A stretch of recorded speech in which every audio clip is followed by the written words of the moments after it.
Mesdames et messieurs, bienvenue dans votre magazine Sous la Paillote sur C24+. Sous la Paillote et magazine de ceux qui aiment la République démocratique du Congo, notre patrimoine commun, et tout ce qu'on a comme patrimoine, c'est la RDC. Voilà pourquoi les amis de la RDC sont d'office les amis du magazine Sous la Paillote qui passe sur C24+, votre chaîne numérique. Aujourd'hui, dans ce magazine d'aujourd'hui, on va parler de la communication de Félix Tshisekedi, le chef de l'État, sous Patrick Muyaya. Est-ce que toutes les actions de Tshisekedi ont été bien vendues? Est-ce que Tshisekedi a été bien vendu? On doit aussi parler de l'évaluation de la presse congolaise sous ses ministres, parce que lui-même, Patrick Muyaya, il était ministre et il est l'émanation de la presse, c'est un journaliste. Et comment il a pu diriger ses ministères, lui en tant que journaliste? On doit aussi parler de droit et la liberté de la presse, l'évaluation de la liberté de droit d'expression en RDC, sous Félix Tshisekedi avec 2 mandats maintenant. Et on va chuter sur l'état des lieux de l'UNPC, l'Union nationale de la presse du Congo. Pour cela, sur ce plateau, on va recevoir pour vous Jean-Marie Kassamba. Jean-Marie Kassamba est journaliste de formation, il est aussi formateur et encadreur de journalistes. Il est directeur général de la télé 50 et Radio 50 aussi. Il est président sectionnaire de l'UNPC Kinshasa. Et il ne sera pas seul. En face de lui, il y a Henri Ngindou. Henri Ngindou est journaliste d'investigation. Avec ces 2 invités, on va pouvoir décortiquer avec eux tout ce qu'on a comme thématique dans cette émission Sous la Paillote d'aujourd'hui. Je commence avec Jean-Marie Kassamba, tout ça et tout honneur, parce qu'il est comme gouverneur de l'UNPC, de tous les journalistes de la ville de province de Kinshasa. Et laissez-moi vous dire qu'il est futur président national de l'UNPC. Là, ça m'engage. S'il vous plaît. Bonjour Jean-Marie. Bonjour. Je pense que vous allez bien. Je vais très bien et félicitations pour le cadre. C'est la première fois que je viens ici à C24. Merci. Comment vous sentez-vous sur ces plateaux C24+, dans cette émission? Plutôt bien. Je suis entre mes journalistes de Kinshasa, ceux qui s'organisent maintenant pour faire ce métier selon les normes qu'on a pu établir un peu depuis que je suis revenu ici au Congo. Vous savez que c'était assez rocambolesque, la télévision en RDC. Il y a 10 ans, il y a 15 ans, il y a 20 ans. Parce que la nouvelle génération, aujourd'hui, utilise les nouvelles technologies. La génération intermédiaire, avant que j'arrive, slalomait entre, on va dire, l'à peu près et le mimétisme des années 60-70 de la TNC, c'est-à-dire le ZRT. Aujourd'hui, je suis nombreux parce que partout où je passe, je trouve qu'il y a un souci de faire mieux, de pratiquer ce métier avec un minimum de professionnalisme, mais il y a encore beaucoup de travail à faire. Donc j'ai l'œil du spécialiste qui arrive et qui dit voilà, ça c'est plutôt pas mal, ça il faut corriger, etc. Je suis bien et je suis à votre disposition pour répondre à toutes les préoccupations qui sont les vôtres aujourd'hui. Merci beaucoup Jean-Marie Kassamba. Henri Ngindou, bonjour. Bonjour monsieur le journaliste. Tu te sens bien sur ces plateaux, dans ces magazines Sous la Paillote, en face du président sectionnaire de l'UNPC? Je me porte très bien, par la grâce de Dieu, mais je voudrais aussi profiter de l'occasion, saluer monsieur le président, lui dire que c'est un honneur pour moi de l'avoir aujourd'hui en face dans un talk show comme celui-ci. Je crois que cette émission va orienter la jeune génération montante dans les domaines de la presse. On croit qu'on va édifier la nation congolaise. Un plateau purement journalistique, ça c'est une très bonne chose. Comment a été la communication de Félix Tshisekedi, chef de l'État, sous Muyaya? Jean-Marie Kassamba. Je pense que la communication, qui est une discipline que j'enseigne à l'université depuis une vingtaine d'années. Ici à Kinshasa, j'essaie d'encadrer les jeunes et les professionnels pour leur dire ceci. La communication, c'est la mère de tout. La communication, c'est le soubassement de toute démarche pour qu'elle soit réalisable et réaliste. La communication, c'est le chemin par lequel on doit passer pour montrer ce qu'on fait, pour planifier ce qu'on voudrait faire et pour faire accepter à l'opinion son point de vue, sa démarche, ses réalisations. Votre question est pertinente par rapport au ministre Mouyaya, qui est un très bon journaliste, que j'ai connu dans les années 2005, 2006, 2007. Ils étaient dans un groupe, Mouyaya, Chikuma, Jésus Noël Cheke, Pati Ambroise, etc., sur CBS à l'époque. Et il faisait une bonne production. Je l'ai connu en tant que conseiller en communication de l'ancien Premier ministre Mouzito, mais aussi en tant que député. C'est un monsieur, parce qu'il est ministre maintenant et député depuis un certain temps, il vient d'être réélu d'ailleurs, intelligent, assez pragmatique. Mais la communication, ce n'est pas lui et lui seul qui doit faire la communication, le président Tshisekedi. Lui, il est ministre du gouvernement, il est porte-parole du gouvernement. La communication présidentielle, elle est d'abord une affaire du directeur de la communication du président, directeur de l'équipe gouvernementale du président. C'est aussi une question de tous les médias s'apparentant autour du président. Mouyaya fait la communication gouvernementale en faisant profiter au président toutes les actions du gouvernement. Il a créé quelques initiatives, notamment les briefings pour la redevabilité. Il a travaillé sur des textes, notamment la loi pour ce qu'on appelle aujourd'hui la loi Mouyaya. Et il a essayé de moderniser la RTNC, qui est la chaîne publique qui peut travailler aussi pour, on va dire, la visibilité des actions du président. Même si le briefing a été contesté par il a fini par faire venir même le président à son rendez-vous de briefing. D'ailleurs, le dernier rendez-vous, j'y étais. Alors, les gens qui lui jettent la pierre, souvent, lui la jettent des faits. Des faits, que ça veut dire. C'est-à-dire qu'il est la visibilité de la communication, mais il n'est pas en soi le courroie principal de la communication. La communication, ça demande de l'argent, et beaucoup d'argent. Selon mes informations et mes sources, je ne pense pas que Mouyaya ait eu suffisamment de moyens pour faire la communication, la bonne communication. Et pour preuve, nous avons piloté les états généraux de la communication des médias. Moi, j'étais le président d'une grande commission. On a levé les recommandations. On devait se voir dans un comité de suivi. Ces comités devaient être soutenus, entretenus par les fonds publics. Autrement dit, une quantité pour qu'on puisse faire le travail. Ça fait belle lurette, ça ne sort pas. Et donc, en bref, je peux dire, il a fait ce qu'il pouvait, selon ce qu'on a pu lui donner. Est-ce que vous trouvez normal que le ministre de la Communication et des Médias ne soit pas associé directement dans tous les événements majeurs? Par exemple, l'arrivée du pape, il n'était pas dans le comité d'organisation. La campagne du président de la République, il n'était pas dans le staff de campagne. Parce qu'il lui était candidat. Non. Il est porte-parole du gouvernement. Il est l'émanation de tout ce que Tshisekedi a pu faire en tant qu'exécutif. Forcément qu'il fallait l'intégrer dans le dispositif qui met en place les éléments de langage pour faire la campagne. Et pour finir, la communication a péché par une certaine, je ne dis pas légèreté, naïveté, dans le sens de la conception, du pilotage et du suivi.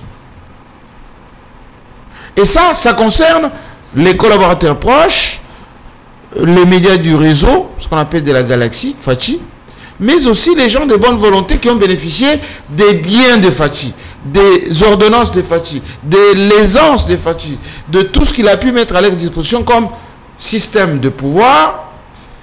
Et en contrepartie, il devait rendre ça. Je vous donne quelques exemples. Et je vais vous laisser continuer votre questionnaire. Lorsque Fachi arrive au pouvoir, il a corrigé une injustice de longue durée qui faisait que beaucoup de Kassaïens n'étaient pas à des postes de responsabilité, même si certains y étaient, par, on va dire, un réflexe naturel. Même s'il ne les dit pas, ça s'est passé comme ça. Regardez dans toutes les structures du pouvoir importantes. Vous allez voir quand même qu'il y a un Kassaïen à des postes à responsabilité. Maintenant, posez-vous la question. tous ceux qui ont bénéficié de ces nominations de Fachi, qu'est-ce qu'ils lui ont rendu en contrepartie? Pour préserver les pouvoirs, soigner le premier mandat, préparer le second mandat, le consolider, si ce n'est prendre un peu l'argent, les honneurs, les voyages et tout ce qui va avec. Fachi a fait seul sa campagne avec son épouse, parcourant partout. Et donc, il aurait fallu faire le bilan de la largesse, de la bonne volonté, de la disponibilité, de l'aisance accordée à tous ceux qui ont pu bénéficier de la magnitude de Fachi. Jean-Marie, là, si je vous comprends bien, vous voulez dissocier Mouyaya de la vente des actions de Tshisekedi. Mais ce n'est pas, on dit que ce n'est pas son problème. Mais ce n'est pas Mouyaya qui vend l'image de Fachi. La communication présidentielle est l'affaire d'abord du cabinet du président. La communication présidentielle est l'affaire d'abord de partis politiques partisans du président. La communication présidentielle est l'affaire des diplomates du président. Mais tout ce que le chef de l'État faisait entre dans le gouvernement où Mouyaya était porte-parole. Oui, bien évidemment, mais Mouyaya faisait d'abord le compte-rendu des actions du gouvernement. Ça, c'est de un. Formellement. C'est ça son boulot. Indirectement, il faisait profiter à Fachi les actions du gouvernement. Mais qui sont normées les actions du gouvernement. Il ne peut pas faire de la propagande ad vitam aeternam. Ce n'est pas son boulot. Quand bien même, quand les gens regardent le briefing qu'il fait, on dit voilà, ce qu'il est en train de faire, c'est la propagande, il ment, il dit qu'il y a des bonnes choses, etc. Mais ça, c'est politiquement correct. Alors, c'est comme pour dire que le ministère de la communication et médias n'est pas tellement approprié aux journalistes, mais plutôt aux communicateurs. Non. Là, vous partagez les points de vue des gens qui disent comme ça. Non, en fait, Mouyaya a l'avantage d'être journaliste. Mais voilà comment il ne s'est pas... Il n'a pas pu me faire ce qu'on attendait. Il a eu l'avantage d'avoir une agence de communication. Il a eu l'avantage d'avoir vu ce qui se passait avec GKK à l'époque, avec Mouzito à l'époque. Donc, il a vu un peu tout cela. Mais il ne peut pas contraindre la dynamique d'un président de la République à être sous sa coupe en termes de communication. Ouais. Est-ce que vous comprenez? Un président, ça se vend comment, monsieur? Un président, ça se vend sur base d'abord de sa vision politique, de son programme politique, de l'exécution de ce programme par différentes structures, gouvernement central, gouvernement provinciaux, les autres institutions, ses envoyés spéciaux, ces hommes liges, autrement dit les piliers du pouvoir. C'est la somme de tous ces gens qui va faire que l'action, l'image du président soit bien vendue. Allez, je vous donne un exemple simple. Dites-moi tout ce que Fachi a pu faire durant le premier mandat. Si je vous pose la question, donnez-moi un document écrit, audiovisuel, qui synthétise ça. Une très bonne Je dis qui synthétise ça. Vous me le donnez. Fachi a été intronisé en 2019, 2023. Voici les documents. Événement par événement, réalisation par réalisation. Mais si cela n'est pas fait au niveau de la présidence, devrait être fait au niveau du gouvernement. Mais il n'y a pas de synergie, cher ami. Alors, mais non, pas les synergies au niveau du gouvernement. Le gouvernement ne dépend pas directement du cabinet du chef de l'État. Mais le gouvernement, en tant que Mouyaya, communicateur du gouvernement, porte-parole du gouvernement, il devrait aussi réaliser ces documents que vous parlez. Non, le gouvernement, si vous voulez, Mouyaya son briefing, Mouyaya donne des interviews, Mouyaya essaie avec le membre du gouvernement. Mais en document ou en vidéo, comme vous venez de le dire. Je vous parle de la synthèse de l'action gouvernementale, domaine par domaine, orientant l'opinion sur ce que Fachi a pu faire pendant 5 ans. Un deuxième document devrait être fait synthétisant sa vision, ce qu'on a dit les 6 points, tout ça, etc., avec des perspectives. Ces perspectives devraient orienter l'opinion sur ce que Fachi va faire dans le mandat qui arrive. Nous sommes à 4 ans et quelques mois. On a déjà entamé. Il doit y avoir un chemin de fer, ce qu'on appelle une feuille de route en dehors du gouvernement, en dehors des gouvernements provinciaux. Et ça, c'est la dynamique de la communication présidentielle.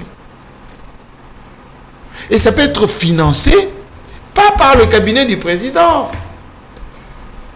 Où sont les hommes du président qui peuvent risquer leur argent pour le pouvoir? Voilà, comme à l'époque de Mobutu, vous avez les Kengo Wadundo, vous avez les Bisengimana, vous avez les Mokolo Wapombo, vous avez Bemba Saolona. Comme à l'époque de Jikaka, vous avez les Katumba Mwanke, vous avez les Mouyej, vous avez les Kabweloulou, vous avez les Moïse Kanga. Aujourd'hui, si je vous pose la question, citez-moi une seule personne, vous l'appelez, voilà, je vous appelle parce que j'ai fait quelque chose pour le compte du président, j'ai besoin de 100 000 $. Il dit non, passez. Il vous donne. Il n'y en a pas. Merci, je vais revenir vers vous. Pourtant, Fachi a donné à beaucoup la possibilité de gagner des millions. Est-ce que vous entendez? Mais en contrepartie, qu'est-ce qu'on lui rend? En hindou, Mouyaya a pu faire ce qu'il devrait faire aussi, mais sans moyens. Buter à des difficultés aussi. Il n'y a pas eu synergie avec le cabinet du chef de l'État qui est appelé à vendre les actions du chef de l'État. Partagez aussi les points de vue avec Jean-Marie Kassamba. Merci beaucoup de la question. La question, elle est toute globale, mais je vais essayer un peu de la séquencer. Le président est revenu sur des aspects très importants en établissant la différence entre la communication du président de la République et la communication de l'équipe gouvernementale. Je crois que le base épluché par le président, ça vaut la peine parce qu'on doit mettre cette différence-là. Il ne faut pas confondre. Les journalistes, non, s'il vous plaît, non, je suis en train de revenir sur ce qu'il a dit. Il ne faut pas confondre le base, c'est que là, nous partons sur une très bonne base. Mais comme l'a dit aussi le président Jean-Marie Kassamba, c'est que la communication est une approche. La communication, c'est comme une sorte d'argumentaire qui permet à un individu d'amener son auditoire en le faisant quitter d'un point X vers un point Y. Mais moi ici, je voudrais revenir sur un aspect très important sur ce qu'on appelle les missions et attributions, n'est-ce pas, du ministère de la communication, médias et porte-parole du gouvernement. Ici, il faut signaler que monsieur le ministre Patrick Mouyaya, en termes de profil, on ne doute pas de ses compétences. Il a un parcours long comme le bras. Mais revenons sur les attributions de son ministère. Il est au même moment ministre de la communication, porte-parole du gouvernement, mais aussi c'est lui qui régule l'espace médiatique de notre pays. Vous voyez. Et moi, je voudrais revenir sur l'aspect de la régulation, n'est-ce pas, de la politique du gouvernement. C'est lui qui nous communique à l'opinion la mise en place, l'exécution de la politique du gouvernement en termes de communication. Comme je disais, son parcours est très bon, mais je crois que, comme l'a dit le président, la démarche de Mouyaya a péché à quelques proximités parce que aujourd'hui, si vous vous posez la question de savoir quelle est la vraie communication sur la situation sécuritaire de la partie Est de la RDC, je crois que vous allez voir qu'il y a beaucoup de canaux de communication qui diffusent des fausses informations. Et ça, je crois que c'est de la responsabilité de Patrick Mouyaya parce que la loi lui attribue cette compétence-là. Le président est revenu sur les innovations de Patrick Mouyaya, notamment le briefing, la modernisation de la RTNC, qui est une vieille machine depuis 1936, et que ceux qui sont venus après la période coloniale n'ont fait que ce qu'on appelle le mimétisme en changeant des noms, mais l'âme reste la même. Mais cette question de la modernisation de la RTNC me rappelle les départs du DG ad interim, M. Félix Moulumba, voilà, avec ces dossiers qui traînent encore dans les tiroirs de Patrick Mouyaya, des 5 millions d'une sous-traitance, une rétrocession, je ne sais pas quoi. Mais je crois qu'aujourd'hui, si nous parlons de la modernisation de la RTNC, c'est péché en âme et conscience.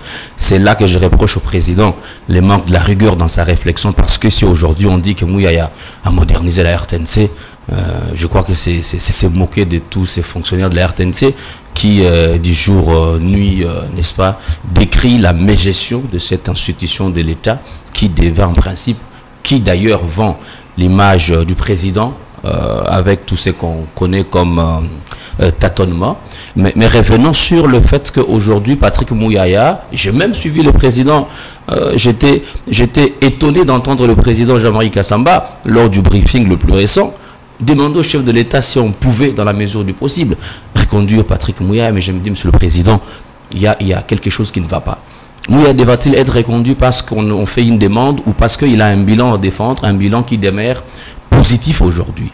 Aujourd'hui, nous avons cette loi, je préfère aborder la question à fond, je préfère me lancer à fond, entrer dans le méandre du diable, parce que Mouyaya a aussi l'une des plus grandes obligations, c'est de définir la loi portant modalité et exercice de la liberté de la presse en RDC. Et nous savons qu'il y a quelques morts qui traînent dans le couloir de ces régimes parce qu'au début, nous n'avions pas une communication fixe, nous n'avons pas une communication ponctuelle.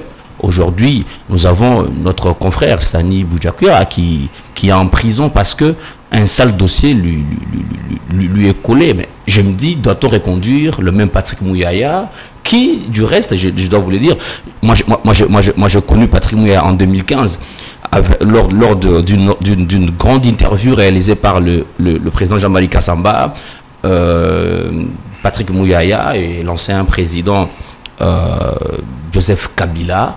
C'est la plus grande interview qui a propulsé Patrick Mouyaya. Mais je crois que parmi les narratifs que Patrick Mouyaya a apportés à la tête du ministère de la Communication, ces narratifs, je dois les dire, même si c'est déplorable, c'est ces narratifs de quotité où on amène des amis, où on y conduit, je n'ai pas envie de dire copine, c'est pas ça ma réflexion, mais j'ai l'impression qu'il y a plusieurs briefings, mais le même tête. Et ça, c'est un problème. Là, tu ne t'en charges parce que toi, tu ne t'es pas invité aussi. Non, loin de là, vous savez, je sais que dans notre pays, nous avons plusieurs talents journalistiques, on a plusieurs têtes, on a plusieurs étoiles. Je ne suis pas ici en train de plaider ma propre cause, mais ici, je suis en train de relever un constat que j'ai fait. Parce que dans la courbe communicationnelle, il y a cette source qui émet une information, il y a cette source réceptrice de l'information. Partez sur le terrain, essayez de comprendre qu'est-ce que Mouyaya a fait en se basant sur une méthode scientifique qu'on appelle l'empirisme. Qu'est-ce qu'il a fait? Par exemple, en le comparant avec l'ancien porte-parole du gouvernement de Joseph Kabila. Qu'est-ce que Mouyaya a fait par rapport à la mère Mende? Vous voyez? Ici, le président l'a relevé. Nous n'avons pas dans ces gouvernements un document qui définit l'approche et la communication du régime Tshisekedi. Il n'y en a pas. Est-ce que doit-on dédouaner Patrick Mouyaya du fait que voilà, parce qu'il n'y a pas de moyens, on n'a pas pu mieux communiquer durant ces régimes? Parce qu'il faut dire que le ministère de la Communication, c'est un ministère de tutelle, un ministère qui a une autorité de tutelle, notamment sur la RTNC 1, la RTNC 2 et toutes ces qu'on connaît, sur l'ACP, voilà, toutes ces vieilles machines, si on dit aujourd'hui qu'elles sont modernisées, je crois que nous manquons la rigueur de la réflexion pour mieux poser les diagnostics, trouver des solutions, parce que là nous avons un autre quinquennat qui se présente. Allons-nous, n'est-ce pas, reconduire durant ces nouveaux quinquennats le même individu a un très bon background, mais avec tous ces péchés dans les draps? Moi, je me dis qu'il serait important ici de dire que Patrick Mouyaya, en tant qu'humain, il a pu faire ce qu'il pouvait faire. En tant qu'humain, nous tendons vers la perfection, mais je crois qu'il y a des choses qui doivent être améliorées, notamment une feuille de route, comme l'a dit le président, qui puisse définir, n'est-ce pas, des A jusqu'à Z, l'outil de la communication du gouvernement, mais aussi, il faut le dire, ça, le président l'a dit parce qu'il a été dans le Rubicon de l'ancien régime. Ça, il le sait qu'il y a des gens qui mettent des moyens, même s'ils ne sont pas au pouvoir, parce que c'est notre ami qui est au pouvoir. Cela doit être fait, notamment le Crispin Kankonde qui à l'époque, je me rappelle, avait une grande radio à Kananga qui, n'est-ce pas, qui vendait l'image de Kabila. Mais s'il faudra revenir sur l'émission cardinale du ministère de la communication, porte-parole du gouvernement, je crois que Patrick Mouyaya devra prendre du temps, n'est-ce pas, de s'interroger, c'est dire est-ce que j'ai mieux fait, parce que moi je lui collerai un 50% sur les travaux qui devra être fait par lui en tant que ministre de la communication. Mais là, vous comprenez que tout ce que vous avez énuméré, même l'a dit Jean-Marie Kassamba ici sur ce plateau, Mouyaya est capable de tout faire. Mais il est buté à un problème de moyens. Un buté à un problème de moyens, mais avec ces moyens-là, et aussi à un moment donné, il est marginalisé pour entrer aux actions du chef de l'État. Cela pose des problèmes? Non, s'il vous plaît, moi je ne voudrais pas ici qu'il y ait une confusion sur le fait que Mouyaya est marginalisé, mais écoutez, nous parlons d'un ministre qui il n'était pas associé à l'arrivée du pape? Non, mais écoutez, non, vous savez, dans la campagne du chef de l'État. Non, mais s'il vous plaît, moi je voudrais qu'on n'entre pas dans les détails du genre qu'il a été marginalisé, qu'il n'a pas été, n'est-ce pas, impliqué dans l'arrivée du pape ou qu'il n'a pas de moyens. Vous savez, gouverner, c'est prévoir. Je ne pense pas que Lambert Mende avait beaucoup plus de moyens que ce régime. Le président l'a dit. Est-ce que les amis de Tshisekedi, les amis à qui Tshisekedi a permis d'avoir beaucoup de millions, ont-ils mis de moyens sur la table afin de mener les actions de leurs frères dans une sorte d'ascension? Ah mais non, c'est pas une question de moyens. Moi, je crois que c'est une question de volonté. Parce que si on parle de moyens, vous vous rappellerez de cet incident dans les couloirs du ministère de la Communication où on sortait avec des sacs d'argent. On ne va pas revenir sur ça. Il doit pas. Moi, je crois qu'on ne doit pas ici victimiser Mouyaya, qu'il serait. Non, je crois que ce gouvernement, c'est un gouvernement qui a beaucoup de moyens et qui peut mieux faire. Parce que si Patrick Mouyaya arrive au gouvernement, il est arrivé à un très bon moment. J'ai l'impression que Patrick Mouyaya, quel est le terme qu'il faut? J'ai l'impression que c'est quelqu'un qui tombe à une période où tous les événements sont à sa faveur. Vous voyez? Aujourd'hui, prendre le ministère de la communication, trouver un monsieur comme Jean-Marie Kassamba, lui accorder ce ministère, je vous assure que ça va marcher. Pourquoi? Parce que ce n'est pas seulement Jean-Marie. Ce ministère a beaucoup d'opportunités, a beaucoup de moyens. C'est question de volonté politique. C'est question, n'est-ce pas, d'avoir une approche du travail rigoureuse, de définir où est-ce qu'on va. Parce que moi, je crois qu'il est ici question, n'est-ce pas, que Patrick Mouyaya prenne la question à bras le corps, organiser un point de presse, dire voilà ce que moi je fais, voilà ce qui m'a été donné comme moyen, voilà l'outil qui m'a permis, n'est-ce pas, d'arriver à une telle communication. Mais je crois que c'est la condition primordiale, n'est-ce pas, pour nous permettre, n'est-ce pas, de faire confiance à l'homme et à son approche. Vous avez comparé deux mandats à la tête de ces ministères. La difficulté n'est pas seulement au niveau que ces ministères, qu'on appelle ministère de la communication, doit être entre les mains des communicateurs que des journalistes. Je dois vous avouer que les meilleurs communicateurs ne sont pas ceux qui ont reçu la formation en communication. Les meilleurs communicateurs sont journalistes. Ça doit vous étonner, mais l'expérience a révélé cela. Mais c'est pas le travail fait par un journaliste à la tête de ces ministères. Non, mais écoutez, moi je ne voudrais pas que nous avancions dans une approche où, parce que c'est notre confrère, on devra s'évaluer des figures. Non, moi je suis dans une approche de la rigueur dans la réflexion. Moi ici, je suis dans une approche où c'est notre confrère. Je ne sais pas si vous avez l'essence du mot confrère. C'est que, comme confrère, excusez-moi, c'est en latin, c'est qu'avec mon frère, c'est que c'est quelqu'un avec qui je partage des intimités. Mais c'est parce qu'il est confrère qu'on ne doit pas avoir la rigueur dans la réflexion pour dire que telle approche n'a pas tenu et que tel élément, c'est une honte pour ce gouvernement et que ça, c'est un péché. Non, moi, je ne suis pas dans ça. Moi, je crois que Patrick Mouyaya, c'est un très bon monsieur. Voilà, c'est un très bon journaliste, un excellent. Mais ici, nous sommes en train de voir qu'est-ce qu'il a fait en termes de bilan, parce que aussi être intelligent, c'est savoir s'adapter aux circonstances nouvelles avec les moyens des bords. Et ça, c'est très important. Jean-Marie Kassamba, comment évaluez-vous la presse congolaise? Mais écoutez, j'aimerais d'abord dire une chose. Je suis agréablement surpris de découvrir le monsieur en face de moi. C'est la première fois que je rencontre. Et ça me rassure de l'avenir de ce métier et de ce que ce pays peut devenir demain dans le secteur qui est le mien. Souvent, je suis désespéré. Souvent, je me dis, mais est-ce que tout le monde réfléchit comme moi?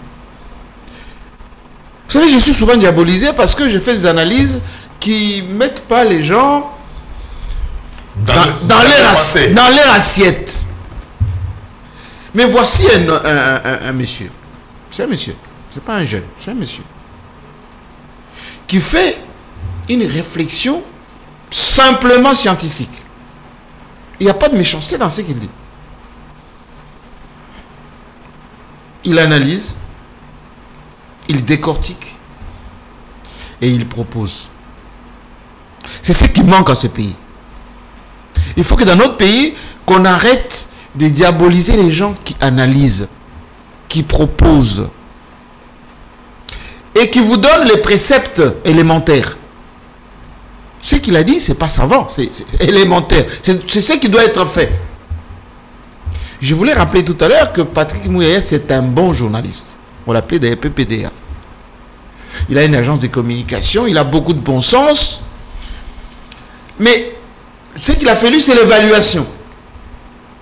Avec toute la sympathie, tout l'amour qu'on peut porter, il faut à un moment donné analyser. Et c'est ce qu'il a fait. Je ne savais même pas qu'on allait avoir ces discussions. En termes d'efficacité, tout n'est pas question de moyens. Tout n'est pas question de moyens. Tout est aussi question de volonté, de stratégie, de démarche ambitieuse et, excusez-moi du peu, de l'évaluation réaliste. C'est ce qui manque dans notre pays. Les gens préfèrent dire « ça va bien, madame la marquise, soyez tranquille, ça va aller, on gère ».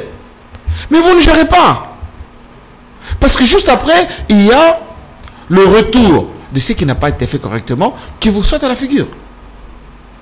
Et on est là-dedans. Dites-moi, moi j'enseigne la communication des crises à l'université. Comme ça semble être. Le Congo est en crise.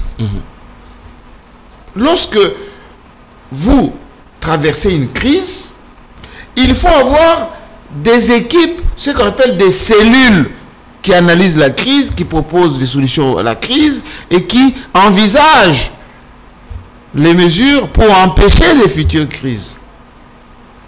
Donnez-moi dans notre gouvernement l'équipe des crises. Ensuite, lorsque vous êtes dans une situation incertaine, il y a des budgets, des opérations. Citez-moi des situations qui sont advenues auxquelles le gouvernement a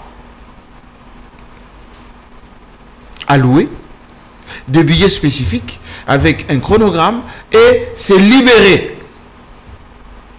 Moi, j'ai posé la question au président de la République sur le congrès. Mais là, vous chargez le gouvernement. Là où Patrick Mouyaya j'ai dit, c'est la communication. J'ai posé la question au gouvernement, ou plutôt au président de la République, sur le congrès. Nous avons acté. C'est-à-dire, on a fait des réunions, on a préparé des budgets, qu'on a déposé, c'est dans la chaîne de dépenses. Ça n'a pas été libéré. Si vous comparez ce qui a été dépensé pour les élections, même pour les opérations spéciales avec les élus, etc., moi je n'entre pas dans le détail. C'est 10 fois, 100 fois plus important que le 500 000 $ ou 300 000 $ qu'on pouvait donner à la presse, la même presse qui devait accompagner le gouvernement dans cette situation de crise. La crise d'expliquer aux Congolais, on est agressé. La crise d'expliquer les stratégies pour mobiliser tout le monde. La crise... enfin... Évaluer maintenant la presse congolaise. La presse congolaise est à l'image de notre pays, de nos institutions, et qui devrait relever de notre société. La presse congolaise, elle souffre de ses propres turpitudes. Qu'est-ce que ça veut dire? Lorsqu'on vous dit, cher ami, voilà les recommandations aux États généraux de la presse et sur la viabilité des médias. Voici qu'on a autant de canaux, de chaînes de télévision. Ça n'existe pas un pays dans lequel il y a 300 chaînes de télévision en clair. Ça n'existe pas. Ça n'existe pas un pays où vous décidez de dire à partir de la semaine prochaine, on ne peut plus laisser quelqu'un qui n'a pas qualité pour faire le métier et les personnes continuent à faire. Mais ça, c'est le travail qui devrait être fait par Mouyaya. En tant que ministre... Bon, il n'est pas gendarme aussi, hein, Mouyaya. Mais qu'est-ce qu'il a pu amorcer pendant ce temps? Monsieur, Mouyaya seul, c'est pas Mouyaya seul qui octroie l'autorisation. C'est l'ensemble des structures qui tournent autour. C'est l'ensemble des structures qui tournent autour de cela qui peuvent lui donner des béquilles pour le faire. Moi, je dis, la presse congolaise est à l'image de nos institutions. Mais s'il a constaté que rien n'est fait, qu'est-ce qu'il a pu faire? Non. Lui a constaté que rien n'est fait. Et en tout cas, il n'y a pas de béquilles pour m'aider. C'est pour cela que je suis très content quand j'écoute son raisonnement. Le raisonnement doit être cartésien. Vous mettez les préceptes sur la table. Vous dites comment ça doit fonctionner selon ces préceptes. Nous, on ne fonctionne pas comme ça. Nous, on fonctionne à la bonne franquette. C'est quoi? Carpe diem, au jour le jour. Comme ça se présente. Hein, comme je l'ai dit en lingala, mou comprena. Ego Simba. Ego Lewanango, Betango. Voilà. Mais un pays, c'est pas comme ça, cher ami. Trouvez-vous normal que les réseaux sociaux, qui constituent le bras armé de la désinformation, malgré l'existence du code numérique, ne fassent pas l'objet d'un assainissement rigoureux? Trouvez-vous normal que la chaîne nationale, la RTNC, et là je pose encore son point de vue, depuis 1980, ne bénéficie pas d'un aménagement spécifique? Joseph Kabila a tenté de moderniser un tout petit peu la RTNC avec Maman Gebi, avec les studios virtuels, avec en 2010, à l'occasion de la cinquantenaire. Mais on a débranché tout ça. Les gens sont revenus au Moyen-Âge avec les bâches, avec les plateaux, avec les clous et tout ça.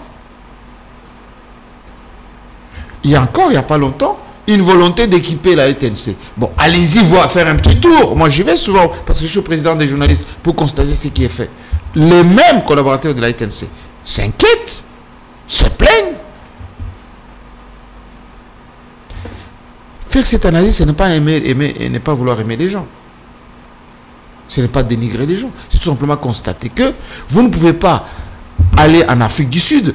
Vous avez la chaîne nationale à 4 canaux efficace.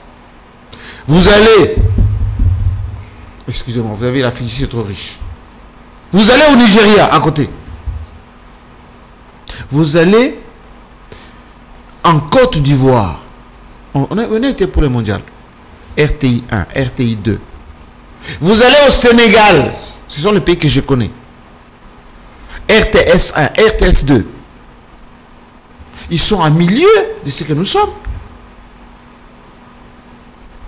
C'est une question de volonté. Les studios qui se trouvent à la RTNC, ce sont les studios qui dépassent même ceux de TF1 en termes d'espace. Ouais. France 24 entre dans la RTNC 50 fois. France 24. Mais France 24 vient de faire son toilettage il n'y a pas longtemps. Il y a une semaine à peine. 3e toilettage. Un personnel exorbitant. Si je comprends bien, la presse congolaise est victime de la crise. La presse congolaise est à l'image de votre parlement. Trouvez-vous que un pays qui est en crise peut élire des députés qui ne maîtrisent même pas la Constitution? Et vous allez voir bientôt, vous allez avoir des sénateurs qui ne sont pas des sages du tout. Et fatalement, de ces députés découleront les membres du gouvernement. Et nous, notre rôle à nous, c'est d'analyser toutes ces histoires et de vous dire, on ne peut plus simplement. Vous ne pouvez pas voter des gens qui ne sont pas aux normes. Et quelqu'un qui n'est pas aux normes ne donnera que ce qu'il peut en fonction des moyens à sa disposition. Vous prenez le monsieur, je ne dis pas parce qu'il a, je le découvre, hein. Vous le prenez tel qu'il est. Vous lui donnez une rédaction, vous lui donnez les moyens, vous lui dites, monsieur, exécutez ce que vous êtes capable de faire. Il va faire un boulot phénoménal. Merci. Henri Ngindou. Le monde fonctionne avec du raisonnement, avec de l'intelligence. Aussi longtemps que vous n'aimez pas l'intelligence, vous n'aurez pas l'efficacité. J'en reviens. Merci beaucoup. La presse congolaise est l'image du Parlement. Oh, c'est vraiment une phrase. C'est vraiment une phrase joconde du président. C'est vraiment une très bonne phrase qui peut me faire l'objet d'un livre. L'image de la presse et les reflets de ce que c'est nos institutions en fait. C'est en principe ça. Vous allez voir que dans le pays... Est-ce que ce sont les institutions qui forment les journalistes? Pas forcément. Parce que avec l'exemple du printemps arabe, ce ne sont pas les institutions qui ont formé ou qui ont forgé l'image de la presse. Avec ce que nous avons vu en France, les gilets jaunes, ce ne sont pas les institutions qui ont forgé l'image de la presse. Mais je voudrais revenir ici sur un aspect très important soulevé par le président, c'est que la presse d'aujourd'hui, elle souffre de ses propres turpitudes. Et pourtant, on sait très bien en droit que nul ne peut se prévaloir de ses propres turpitudes. Mais je crois que cette deuxième citation est une sorte d'interpellation pour nous qui sommes journalistes. Moi, je serais content parce que nous sommes dans une profession où le tête d'époux, les aînés qui ont forgé la profession sont encore vivants. Nous avons cette chance de les fréquenter, notamment l'exemple de M. Jean-Marie Kassamba, parce que du 4 au 5 mars 2004, il s'est tenu ici à Kinshasa, au centre Nganda, une sorte de conclave qui avait pour objectif de définir, n'est-ce pas, les limites, les territoires de la presse congolaise. Et c'est notamment cette rencontre-là qui a débouché, n'est-ce pas, à la modernisation, ou on peut dire rédaction, c'est trop, à la rédaction de ce que nous avons aujourd'hui, les codes d'éthique et de déontologie, qui définit les champs, les territoires de qui est journaliste et qui ne l'est pas. Et aujourd'hui, le travail qui est fait, il est très bon. Mais aujourd'hui, si on devra se dire quelle est concrètement l'image de la presse congolaise, je crois que l'image de la presse congolaise, les mots que je vais peut-être utiliser vont être trop durs, mais c'est l'image d'un tableau noir, mais en perpétuelle mutation. Parce qu'il faut dire que nous avons de très bonnes lois. Nous avons la loi fixant les modalités, l'exercice qui doit être ou qui ne l'est pas. Mais cette loi souffre de mise en exécution. Mais il faut aussi ici revenir sur un aspect très important. Lorsque je vois chaque président qui est à la tête de l'UNPC au niveau provincial, tout comme au niveau national, ils ont toujours cet oubli, je ne sais pas si c'est de façon consciente ou pas. Ils oublient que l'UNPC n'est pas une institution étatique, non. C'est une structure privée. Pour preuve. Je travaille à la Fondation Hirondelle, je fréquente les amis de la Radio Capi, tout. Est-ce que vous savez que les amis de la Radio Capi ou de la Fondation Hirondelle ou des structures internationales ayant de boîtes de presse n'ont pas forcément la carte de l'UNPC? Je ne sais pas si vous le savez. Ils ont des cartes maison. Comme pour dire que ce sont des structures supra, vous voyez, supra-UNPC, qui évoluent en vase clos, qui n'ont pas besoin d'être régulés par l'UNPC. Et c'est là que j'ai dit qu'il y a un grand travail qui doit être fait en termes de vulgarisation des lois que nous avons. Mais je me dis aussi, les codes d'éthique de 2004 est venu ici pallier à beaucoup de problèmes. Notamment le problème des années 1991 avec l'opération ethnique Katangé, Kassaïen, tout ça. Et je crois en 1966, lorsqu'il y a eu cette ordonnance qui sanctionnait le tribalisme. Mais aujourd'hui, lorsque vous voyez, même si le code d'éthique à son article 5 bannit le faux bruit, les injures, les insultes à la télévision, tout. Mais regardez aujourd'hui les institutions. Regardez aujourd'hui la presse congolaise. C'est que il y a une rigueur qui veut être imposée, mais il y a une sorte d'inféodation de notre profession par les politiques. Il suffit de voir les débats à la télévision, il suffit de voir lorsque nous nous présentons à la télévision, lorsqu'on voit la tête d'Henri Ngindou, il est identifié à tel politicien. Lorsqu'on voit, n'est-ce pas, la tête de M. Jean-Marie Kassamba, il est identifié à X monsieur. Et je me dis, le travail doit être fait de façon dualiste. Du côté gouvernement, parce que le gouvernement, il faut dire que c'est notre alma mater, parce qu'on a un ministre qui gère l'espace médiatique de notre pays, c'est que le gouvernement devra aussi mettre des moyens afin de vulgariser les outils que le gouvernement donne à l'INPC.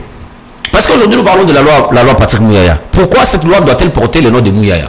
C'est parce qu'on sait que Mouyaya a innové, Mouyaya a été pour beaucoup dans cette loi, et que Mouyaya, comme il représente une partie du gouvernement, c'est comme ça que cette loi porte son nom. Et je me dis aussi, l'occasion faisant les larrons, le gouvernement devra mettre des moyens pour que nous puissions vulgariser notre loi qui définit le mécanisme d'exercice du journalisme dans notre pays. Et d'ailleurs, je suis très content parce que cette loi apporte des innovations. Dans le sens qu'aujourd'hui, je ne sais pas si vous l'avez constaté, dans le monde humanitaire, il y a des juristes et journalistes. Parce qu'ils ont une réflexion juridique qu'ils apportent, n'est-ce pas, au journalisme. Vous voyez par exemple un expert en termes de la médecine, il apporte un plus à la médecine, même s'il n'est pas journaliste. C'est comme ça, il y a cette brèche ouverte pour toutes ces personnes venant d'autres professions, n'est-ce pas, d'avoir la casquette. Mais je voudrais revenir peut-être pour conclure, parce que là, vous me regardez avec l'air de dire, monsieur, conclue. Oui. Je me dis ici qu'il y a un travail qui est fait par l'UNPC. Vous voyez, un travail qui est fait par l'UNPC. Mais je voudrais ici, vraiment, je crois que c'est une demande de plusieurs jeunes qui viennent de nous, c'est que l'INPC organise des formations. Des formations dans le sens d'inviter aussi les jeunes journalistes. Vous voyez, dans notre profession, je prends l'exemple de... Parce que nous, les journalistes, on a presque les mêmes modalités que les juristes. Il y a au barreau un corps qui reçoit des jeunes juristes, jeunes avocats. On les forme, on les oriente. Vous voyez un peu.